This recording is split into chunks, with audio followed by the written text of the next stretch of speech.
मागच्या पाठामध्ये आपण living ऑर्गॅनिझमचं classification आणि chapter number 7 classification of plant याबद्दलचं थोडक्यात इंट्रोडक्शन दिलं होतं। आता ऍक्च्युअली आपण सजीवाचं वर्गीकरण कशा पद्धतीने केलेलं आहे, म्हणजेच living organism classified prokaryotic and eukaryotic. Already prokaryotic and eukaryotic, in last period we discussed about prokaryotic and eukaryotic. Prokaryotic means particularly there is no well organization of nucleus, and in eukaryotic there is organization of nucleus.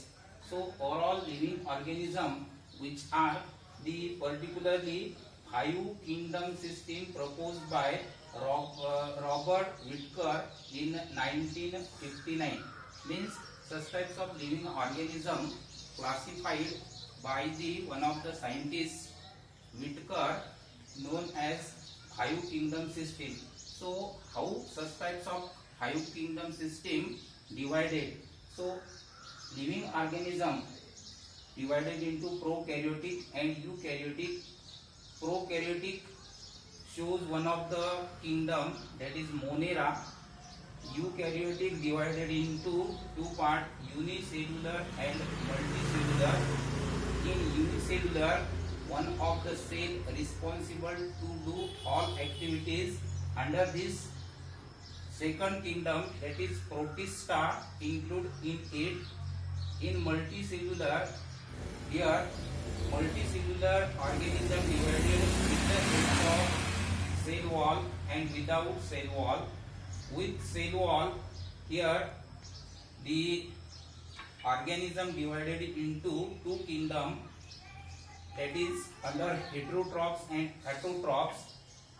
In heterotrophs, the kingdom fungi included in it.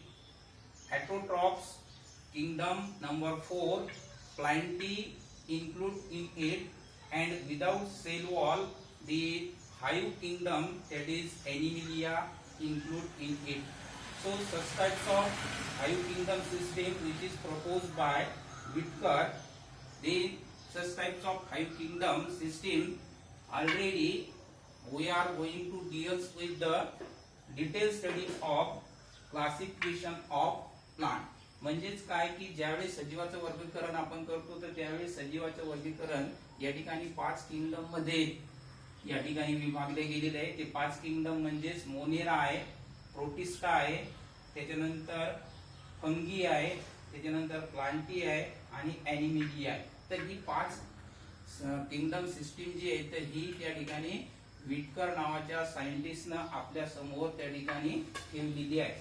तर या ठिकाणी आपल्याला actually प्लॅन्टचं classification पाहायचं आहे आणि मग प्लॅन्टचं classification पाहता वेळेस आपल्याला प्लॅन्टचं कशा पद्धतीने क्लासिफिकेशन केलेलं आहे त्याचा क्रायटेरिया सुद्धा पाहायचं आहे। त्याचं बेसिस ऑफ क्लासिफिकेशन असं आहे, किंगडम प्लांटी म्हणजे plant kingdom divided into non vascular plant and vascular plant. आता नॉन व्हेस्क्युलर म्हणजे काय की त्या ठिकाणी व्हेस्क्युलर बंडल जे आहे म्हणजे कंडक्टिंग सिस्टीम जी आहे तर ती त्या ठिकाणी वेल डेव्हलप झालेली नाही।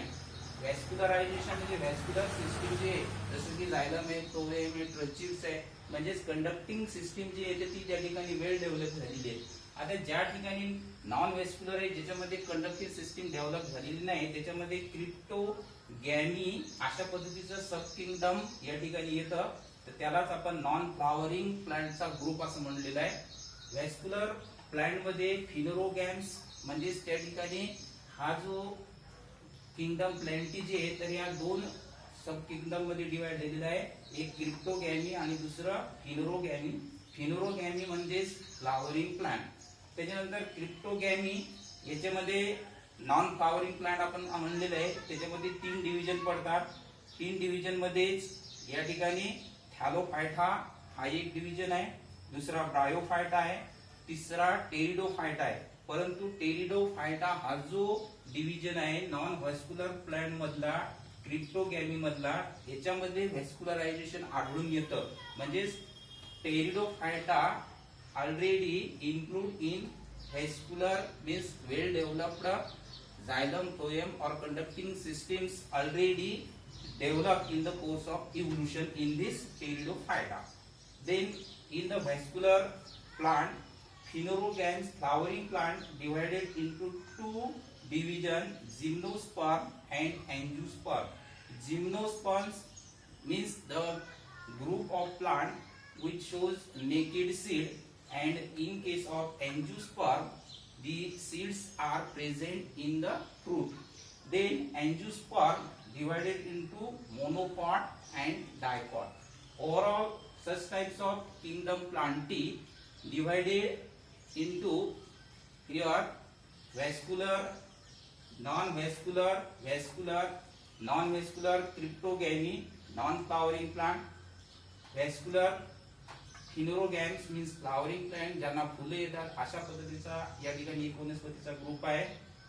फ्लॉवरिंग प्लांट मध्ये जिम्नोस्पर्म आणि अँजिओस्पर्म, या अँजिओस्पर्मचे पुन्हा दोन भाग पडतात, मोनोपॉट आणि डायपॉट. इथे क्रिप्टोगॅमीचे 3 डिव्हिजन पडतात, हॅलोफायटा, ब्रायोफायटा आणि टेरिडोफायटा.